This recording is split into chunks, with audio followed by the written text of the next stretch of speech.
No matter how rough the defenses around the league can be, they can't seem to knock out all the good quarterbacks available. The most susceptible to injury, of course, is Joe Namath of the Jets. Yet he has stood up under 11 weeks of pounding. Denver's Steve Tinsey is not as fortunate, as last week his collarbone was broken for the second time, which meant his replacement, Marlon Briscoe, would be at the helm for Denver. And whoever named him the Magician certainly knew what he was pulling out of his hat. On the first play of the second quarter, Brendan McCarthy managed to overcome his excitement and hold on to Marlon's first touchdown pass of the day.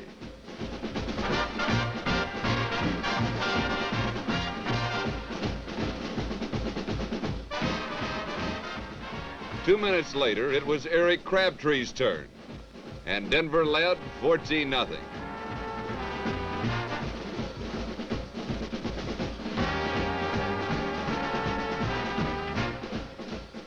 Going for 3 in a row was more than Buffalo would stand for, so they intercepted one, setting up their first touchdown.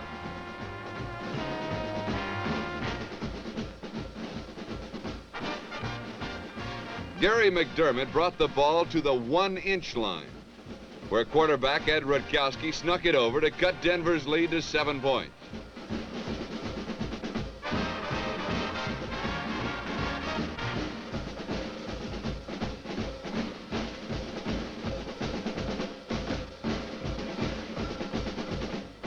Marlon took offense to that, so with 30 seconds left in the half, he turned Floyd Little loose, and Denver led at halftime 21-7.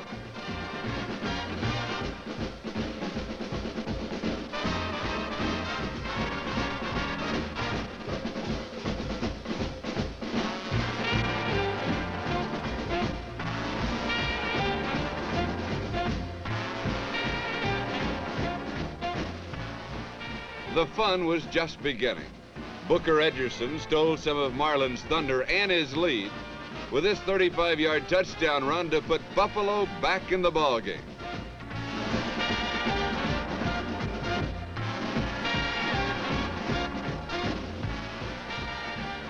Not quite.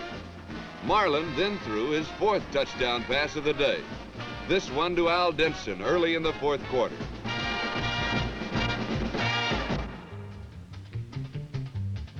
Then the game got very interesting. An interference call allowed Buffalo to score a touchdown and a 2-point conversion.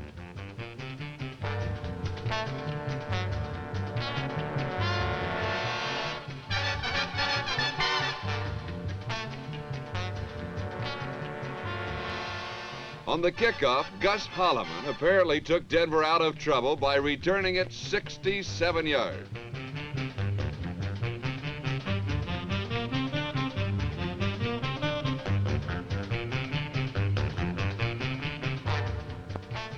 Denver couldn't move, so Holloman then intercepted a pass and scored a touchdown himself.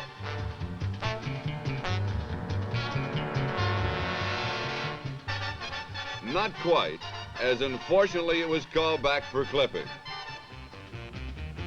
So Bobby Howfield kicked a field goal and Denver took a comfortable lead.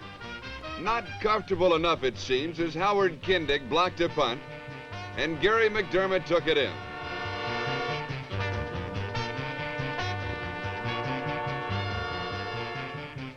With a 2-point lead and 1 minute to play, all Denver had to do was run out the clock. Not this time, said George Sames. So he picked up Floyd Little's fumble and ran it to the 10-yard line. Bruce Alford kicked a field goal, and with 30 seconds left, Buffalo took the lead.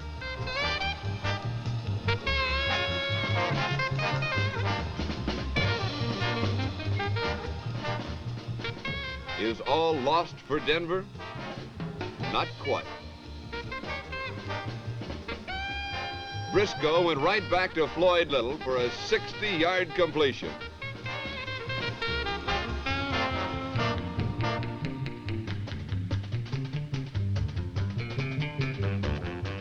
With 7 seconds left, Bobby Howfield kicked a 12-yard field goal, and Denver has now won as many games as the Green Bay Packers.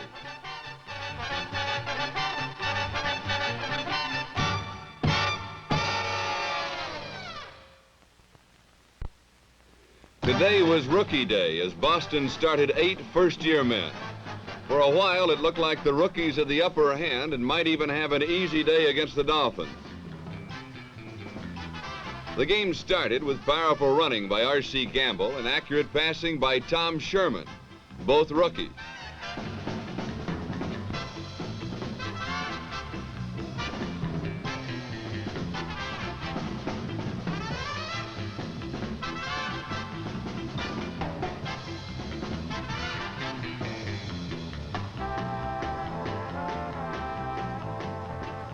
But the Miami defense was hitting hard, even when it gave up big yardage, and this was a sign of things to come.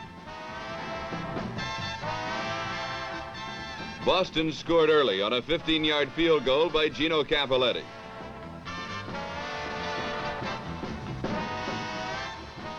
And they wasted no time scoring again. Sherman laid a perfect pass in the arms of rookie Aaron Marsh, who was all alone after the catch. The 60-yard score put the Patriots ahead 10-0. But now it was time for the Dolphins and Bob Griese to show Boston a few tricks. Griese moved his team downfield with quick passes and eventually tossed 9 yards to Larry Zonka to cap the 67-yard drive.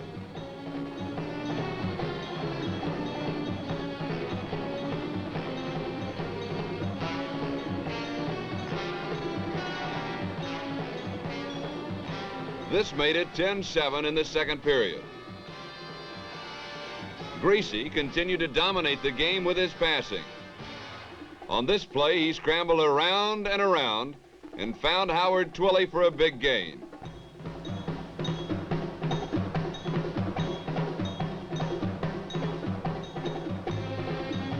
This set up Jim Key's 17-yard field goal, which knotted the score at 10-10.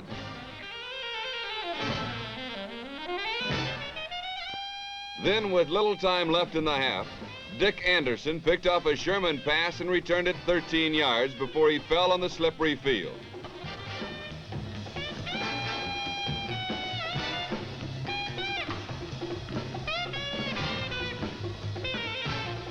This interception set up another score. There was only 1 second left in the half, but it was enough time for Jim Keyes to come on the field. It was his second field goal of the day, and it was good for 17 yards.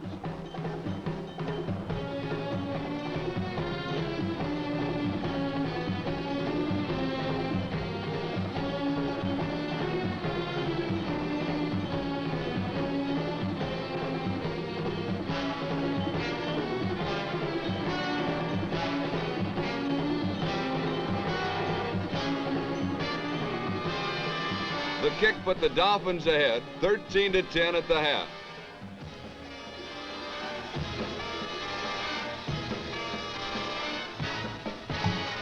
Midway through the third quarter, Sherman dropped back to pass and made the mistake of throwing without the ball. The Dolphin recovery set up Griese's 3-yard pass to Carl Noonan, who was wide open at the goal line. This made it 20-10.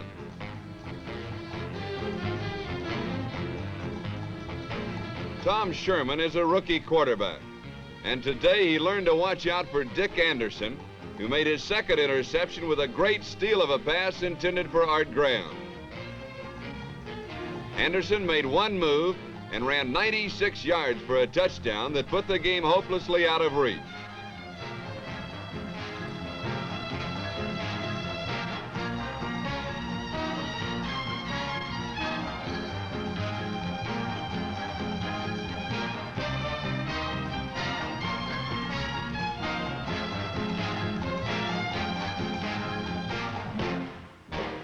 This score made it 27-10 early in the fourth quarter. The Dolphins scored one more time. First, Griese threw to Jim Kick, who made a nice run for long yardage.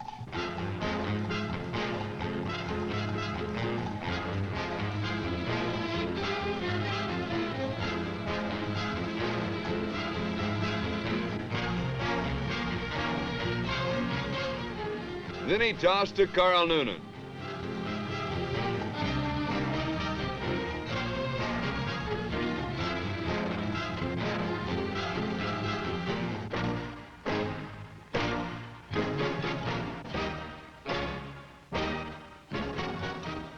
This was Noonan's second touchdown catch of the day, and it was Gracie's third scoring pass of the day.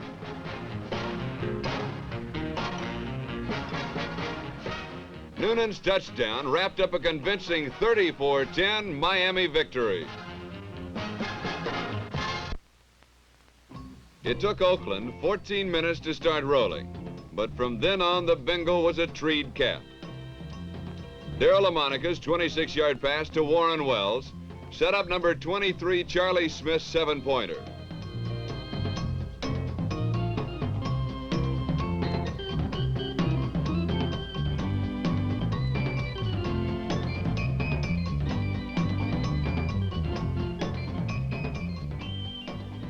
Despite excellent running by number 18 Paul Robinson and flamboyant plays called by quarterback Dewey Warren, Cincinnati could amass only 160 yards total offense against almost 600 yards for the Raiders.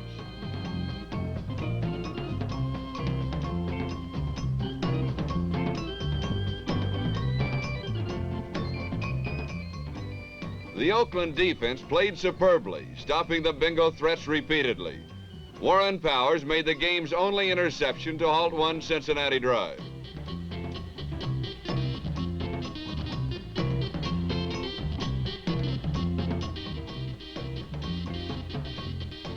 LaMonica's passes soon led to another Oakland score as he hit Warren Wells for 58 yards.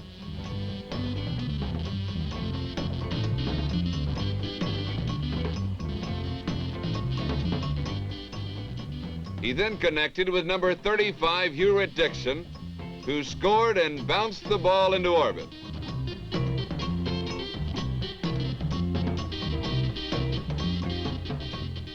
Paul Robinson's great running was to no avail, as the Bengals were continually forced to give up the ball. When they did, LaMonica, senior hitting Fred Biletnikoff for 18 yards, had the Raider offense powering along in high gear.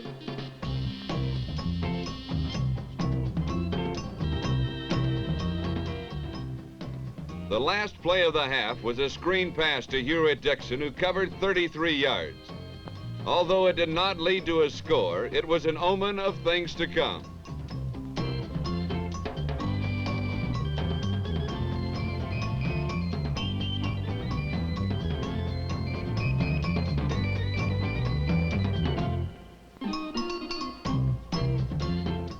The score was 14-0 Raiders at the half. Oakland's offense got even better in the second half. LaMonica's passes, like this 41-yarder to Charlie Smith, set up two George Blanda field goals, and the Raiders led 20-0.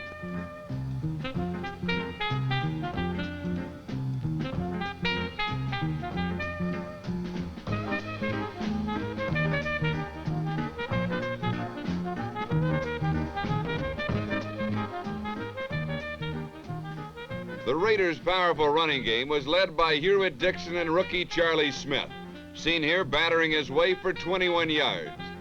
But it was LaMonica's passes that hurt the most.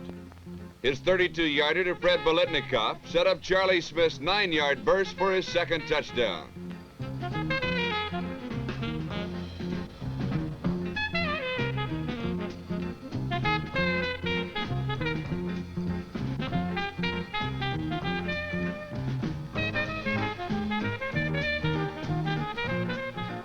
Cincinnati's inability to stop the pass cost them 7 more points when quarterback George Blanda hit Billy Cannon, number 33, who looked like a hermit in the end zone.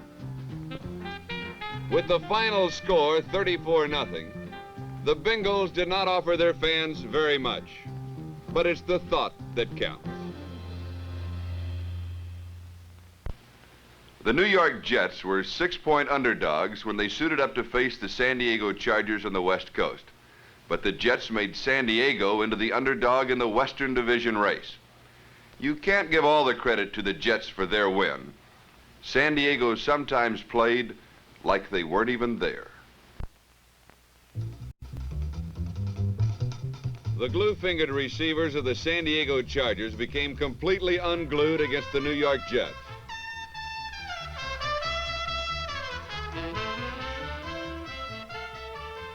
Passes and patterns were being executed as well as ever, but sure hands became unaccountably stiff. And if the Chargers weren't dropping passes, the New York Jets secondary was simply stopping them before they got there.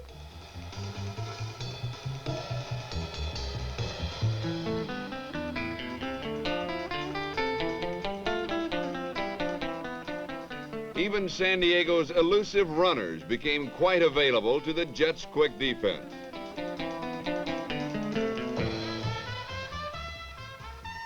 New York really didn't even need a rushing attack, with Joe Namath hitting number 13, Don Maynard, with frightening accuracy. This 87-yard scoring play frightened the Chargers early in the game as New York took a 10-0 lead. However, the Jets were not flawless. Number 41, Matt Snell, forgot to turn, and Namath was dead on target.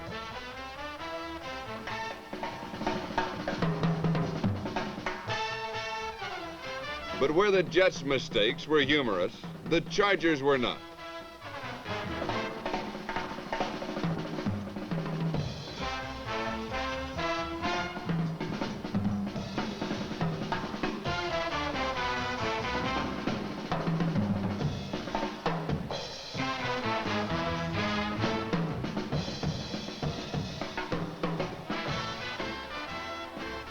The Jets and Matt Snell opened the second quarter with their second touchdown of the game and led 17-0. The Chargers' response to New York's lead was not very effective.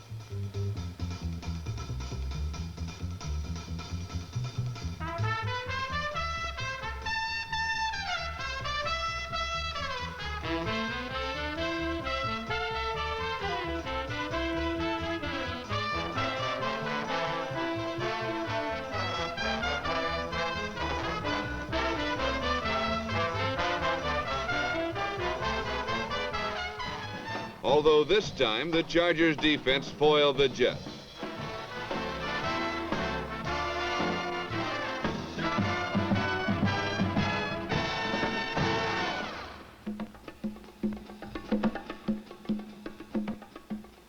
But how do you foil number 11, Jim Turner, the league's leading scorer, whose 3 field goals in this game gave him the pro record of 31 in a season, and there are still 3 games to go.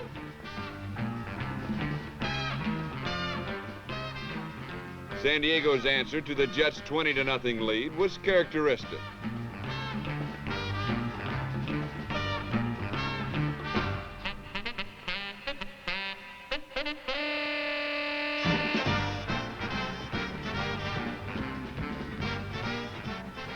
However, this time, the Chargers stopped New York outside of Jim Turner's field goal range.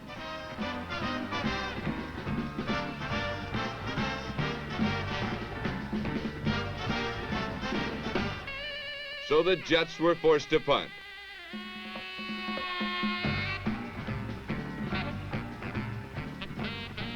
Number 45, Speedy Duncan, almost fumbled the ball. New York will wish he had.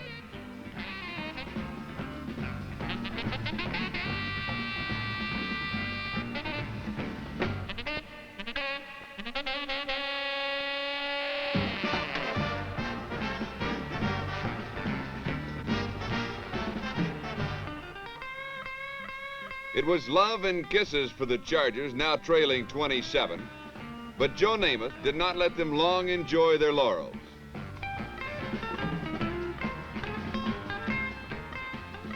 Namath threw a perfect strike to a wide-open Bill Mathis, and that was about all she wrote for the first half.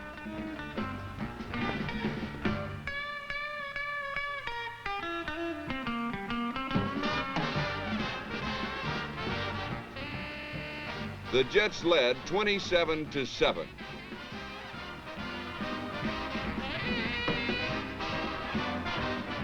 which was painful for some to believe.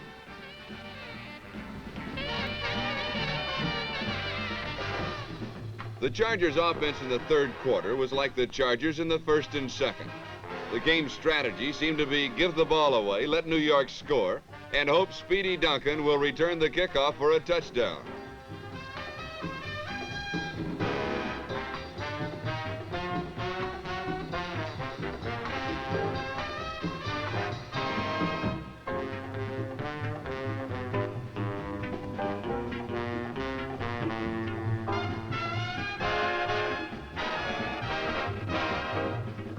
Namath and Maynard obliged by taking the Jets to the 1 on the last play of the third quarter.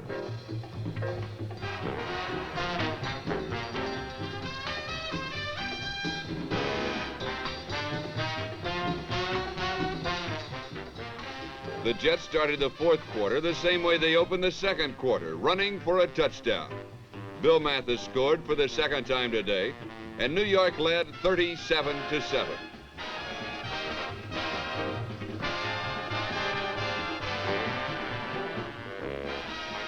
Speedy Duncan did not return the kickoff for a score, but he didn't have to.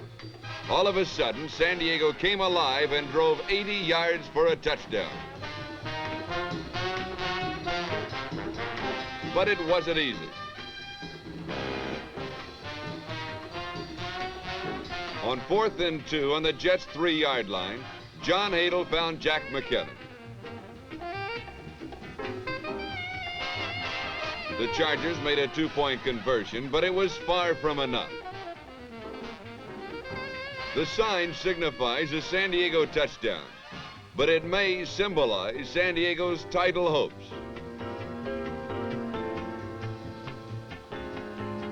The 37-15 drubbing by the New York Jets puts John Hadle and company in trouble. They are now a full game behind the Raiders and the Chiefs. Who knows? The New York Jets may have sent San Diego to the showers for the 1968 season.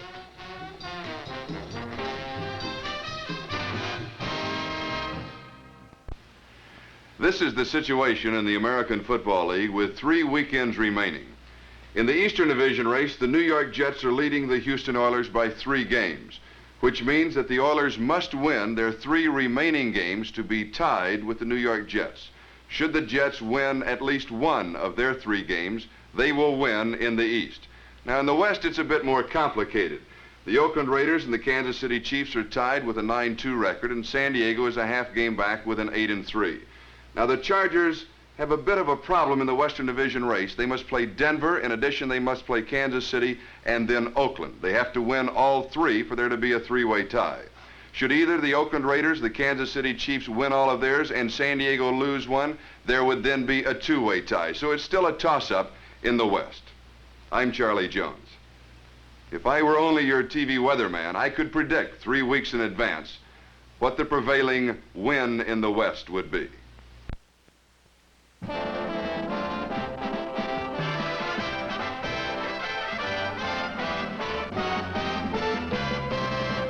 Mm-hmm.